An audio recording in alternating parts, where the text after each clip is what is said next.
मान लो किसी आदमी के बारे में ज्यादा बात बताऊं तो पहले उसका नाम तो बताऊं वो है क्या। सो डाटिव प्रीपोजिशन के पहले तो नाम बताता हूं आपको, फिर उनके काम बताऊंगा। डाटिव प्रीपोजिशंस, डाटिव वर्ब्स कौन सी है? देव जी हैं, देव जी हैं पास। ऐसे मत कर लेना देव जी हैं मेरे पास, देव जी हैं पास। ओके, ऐसे डाटिव प्रीपोजिशन का भी हम फॉर्मूला बना सकते हैं। बेमानव जात्सा, वो मानव ही नहीं है, बेमानव। देव जी तो है मानव, वो कोई। बेमानव जात्सा,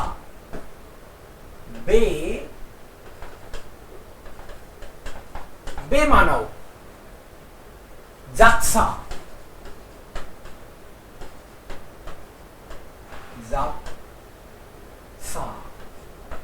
बेमानव जात्सा। कितनी हो गई?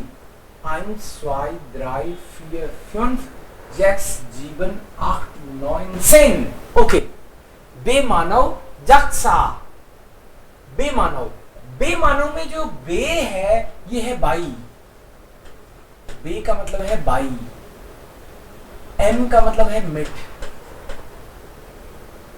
बाई मिट। और ये जो ए है इसका मतलब है आउस, मतलब पूरा नाम इसका आउस है। एन का पूरा नाम है नाक, वी का पूरा नाम है फोन, एस का पूरा नाम है जाइट, ए का नाम है अब, जी इज गिवन यूबर्ट, ये जेड है वो है सू, और ये ए है वो है अन फॉर बाई। वापस देखो, बी जो है वो है बाई, एम है मिट, बाई मिट, आउस नाक, फोन जाइट, अब गिगन यूबर, सू, अन फॉर बाई। ये 10 प्रीपोजिशन हम अभी डाटिव की मानेंगे इनको, डाटिव प्रीपोजिशंस। बेमानव जात्सा, 1 by 1 इनके मीनिंग लिखूंगा मैं और फिर सेंटेंस भी बनाएंगे। बेमानव जात्सा, डाटिव प्रीपोजिशंस। ये जो बे है ये बाई है, इस बाई के 4 मीनिंग है, बीच में लिखता हूं यहां पे। बाई के 4 मीनिंग होते हैं, जनरली 4 कॉन्टेक्स्ट में काम में आती है ये बाई, बाई प्रीपोजिशन। एक मीनिंग है इसका विद, लेकिन किस कॉन्टेक्स्ट में है वो भी देखना पड़ेगा। विद। एक का मीनिंग होता है नियर, कॉन्टेक्स्ट बताऊंगा साथ में। एक का मीनिंग होता है एट, एक का मीनिंग होता है, जैसे इसको बाई को शॉर्ट में बोलूं मैं तो के यहां, हिंदी में के यहां, के यहां, विद में भी के यहां, नियर में भी के यहां, एट में भी के यहां, और प्रोफेशनल एस्टेब्लिशमेंट के यहां। एक कंपनी के कॉन्टेक्स्ट में है,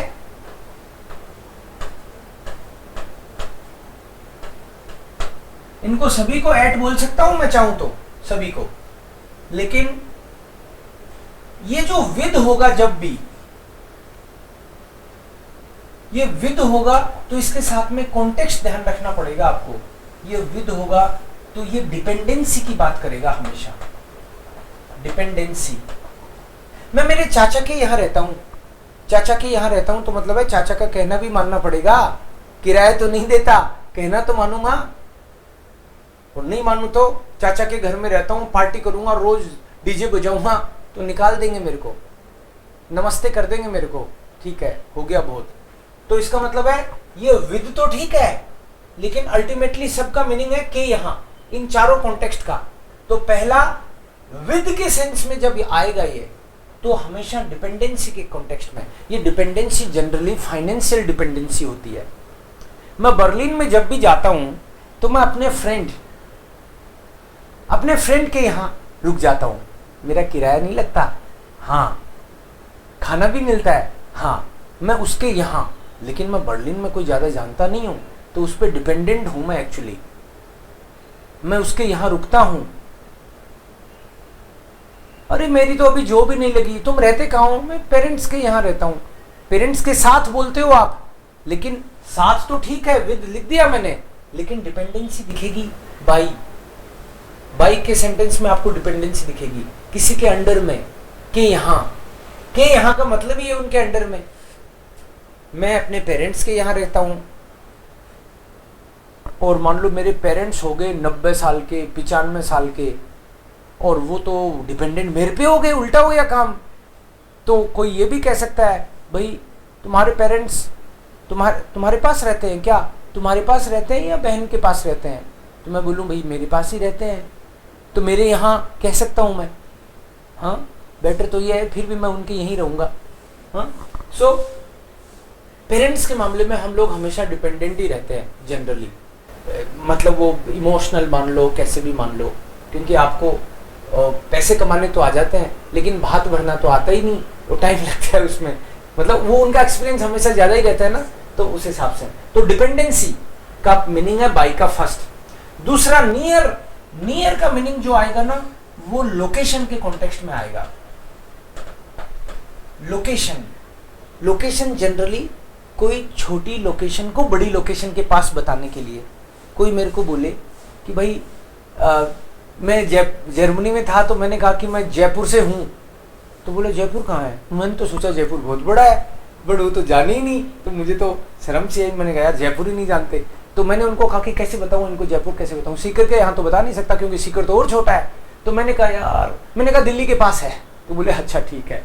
तो मतलब जयपुर को दिल्ली के पास बताया मैंने, तो उनको समझ में भी आ गया।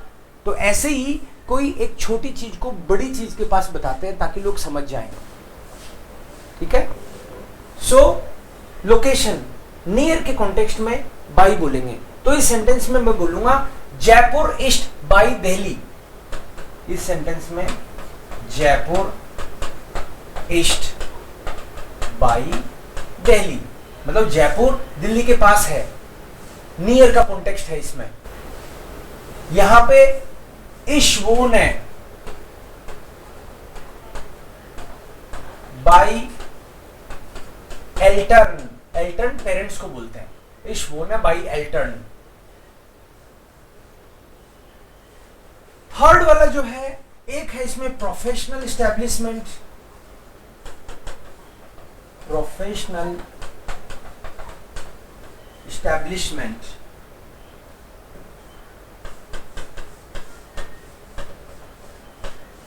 और एक है कंपनी के कॉन्टेक्स्ट में। ये साथ में ये कॉन्टेक्स्ट लिखे हैं मैंने।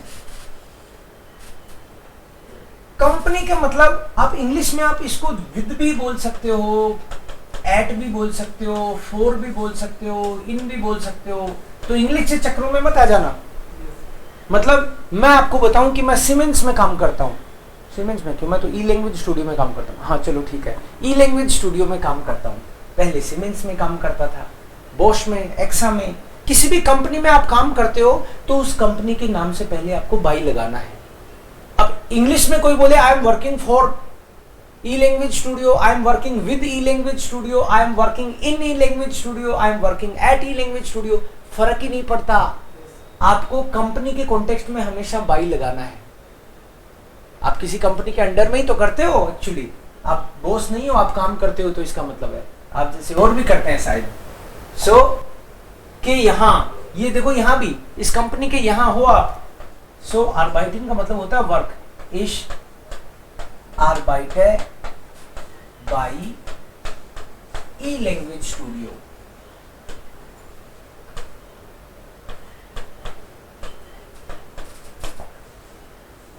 इश आर्बाइटे by E language studio.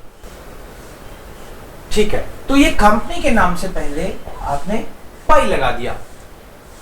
Professional establishment का मतलब है, fourth last meaning, professional establishment का मतलब है कि आप किसी प्रोफेशनल एस्टेब्लिशमेंट पे इसलिए हो उस प्रोफेशन के कारण। जैसे आप लोग अभी अपन क्यों हैं यहाँ पे सारे लोग, क्योंकि आप मेरे यहाँ पढ़ रहे हो, मेरे से पढ़ रहे हो बोल दो, मैं अपने आप में एक प्रोफेशन को, राइट, मैं खुद ही इंस्टीट्यूट हूँ, राइट। तो मतलब आप किसी टीचर के यहाँ, आप किसी टीचर से पढ़ रहे हो तो इसका मतलब उसके यहाँ उस पर डिपेंडेंसी है आपकी किसी न किसी तरीके से ना, डिपेंडेंसी। सो कोई बोले कहाँ हो, मैं तो डॉक्टर साहब के पास आया हुआ हूँ, तो जैसे ही बंदे ने बोला डॉक्टर साहब के यहाँ आया हुआ हूँ, तो मेरे दिमाग में ये कभी नहीं आएगा कि ताश खेल रहा होगा, मेरे दिमाग में तो ये आएगा बीमार होगा भाई, या किसी को बीमार को लेके आया होगा। तो उस प्रोफेशनल रिलेशनशिप, ये प्रोफेशनल रिलेशनशिप के लिए आता है। कोई बोले कि यार मैं तो नाई के पास हूं, तो बाल कटवा रहा होगा, नाई के थोड़ी काट रहा होगा। कोई नाई के पास है तो नाई बाल कटवा रहा होगा। फोटो स्टूडियो में हूं तो फोटो खिंचवा रहा होगा। तो मतलब कोई भी प्रोफेशन के कारण आप वहां हो के यहाँ, तो इन सब में मीनिंग के यहाँ निकलेगा। और भी कोई कॉन्टेस्ट होगा तो मैं आपको बताऊंगा। ये चार आपको ध्यान रखना है। डॉक्टर बोलते हैं, डॉक्टर को जर्मन में बोलते हैं आर्स्ट, डेयर आर्स्ट। आपकी टेबल तो भूल मत जाना, डेयर दी दास दी, डेयर दी दास दी, देन दी लो, दास दी, डेम डेयर, डेम प्लस एन। तो ये जो डॉक्टर है आर्ट्स, ये मैस्कुलिन है भाई, मैस्कुलिन है और बाई का यूज करूंगा। ये सारी प्रीपोजिशन है कौन सी, डाटिव है, डाटिव है। तो अगर मैं बोलूंगा ना आई एम, तो ये सेंटेंस ऐसे बनेगा, इश बिन बाय डेम आर्ट्स, इश बिन बाय डेम आर्ट्स। ये जो डेर है वो डेम बन जाएगा भाई, प्रीपोजिशन डाटिव है इसलिए ये जो डेर है वो डेम बन जाएगा। Nominative, आकुजाटिव, dative. डेम क्यों बन जाएगा? अभी तक आपने जो सीखा था उसमें केवल वर्ब डिसाइड करती थी केस को, लेकिन जब भी प्रीपोजिशन आ गई तो प्रीपोजिशन की चलती है भाई, चाहे आकुजाटिव हो चाहे डाटिव हो। प्रीपोजिशन आते ही वर्ब की नहीं चलती, प्रीपोजिशन के बाद में प्रीपोजिशन की चलती है। तो यहाँ पे आपको बिन देखने की जरूरत नहीं है। इसके बाद में जो प्रीपोजिशन आ गई डाटिव, तो डाटिव प्रीपोजिशन के बाद में जो भी केस आएगा वो डाटिव ही आएगा सभी केसेस में, राइट। इश वोने बाई एल्टर्न।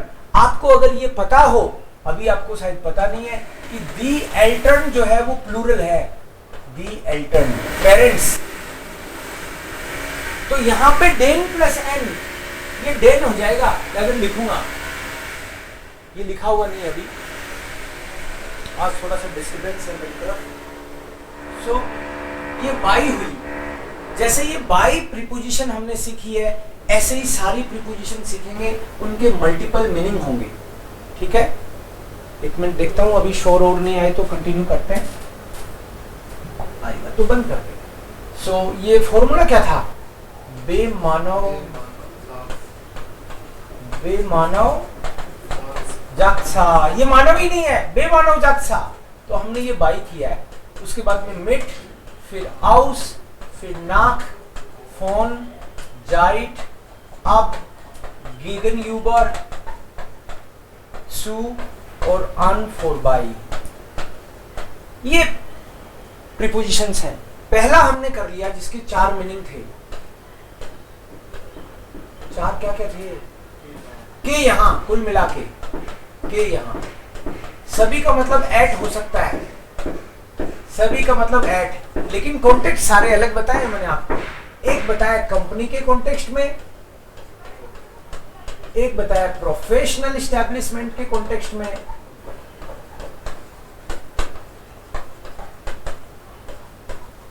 इतना बड़ा वर्ड यूज करने की क्या जरूरत थी? प्रोफेशनल एस्टेब्लिशमेंट नहीं ठीक रहता है ताकि बच्चे आपको हल्के में नहीं लें। अच्छा ठीक है, प्रोफेशनल एस्टेब्लिशमेंट, कंपनी, फिर ये लोकेशन के कॉन्टेक्स्ट में भी था एक, और एक एक डिपेंडेंसी के कॉन्टेक्स्ट में, डिपेंडेंसी। अच्छा, ये 4 मीनिंग हो गए, ये 4 मीनिंग हो गए। मिट के केवल 2 मीनिंग है। मिट बहुत अच्छी प्रीपोजिशन है, इसके 2 ही मीनिंग है। मिट इसका मतलब है विद और बाई, विद है और बाई है। विद तो उसका भी था, लेकिन उसमें तो डिपेंडेंसी थी, इसमें जनरल विद। जैसे मैं बोलूं मैं मेरे दोस्त के साथ आ रहा हूं, साथ के आ रहा हूं तो डिपेंडेंट थोड़ी हूं, दोनों ही पैदल आ रहे हैं हम तो, ठीक है। मैं कोई बोले मैं दोस्त के साथ रहता हूं, दोस्त के साथ रहते हो तो किराया तो देते हो, तो डिपेंडेंसी नहीं है। तुम एक काम करना यार, पेन तो लिया ना साथ में, साथ में है इसका मतलब, please bring pen with you. तो विद यू कोई डिपेंडेंसी की बात नहीं है इसमें। जनरल विद जहां भी आएगा आप मिट लगाओगे, या फिर व्हीकल के कॉन्टेक्स्ट में बाई।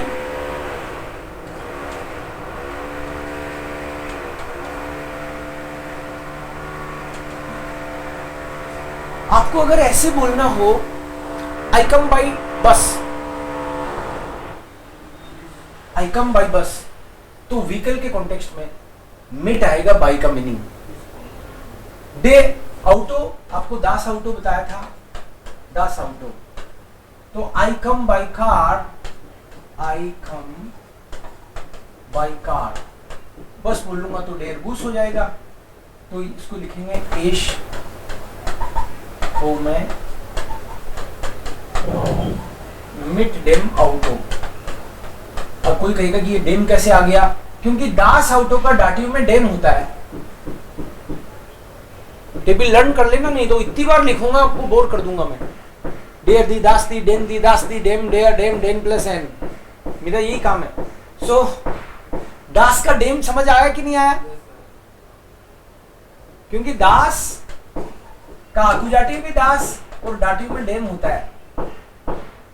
सो ये बाई का मीनिंग ये सेंस दे रहा है मिट। और मैं बोलूं मैं तो दोस्त के साथ आ रहा हूं, दोस्त को बोलते हैं डेयर फ्रेंड, डेयर डेयर फ्रेंड, दोस्त को बोलते हैं। I am coming with the friend, Ich komme mit dem Freund. Perfect. Ich komme mit dem Freund.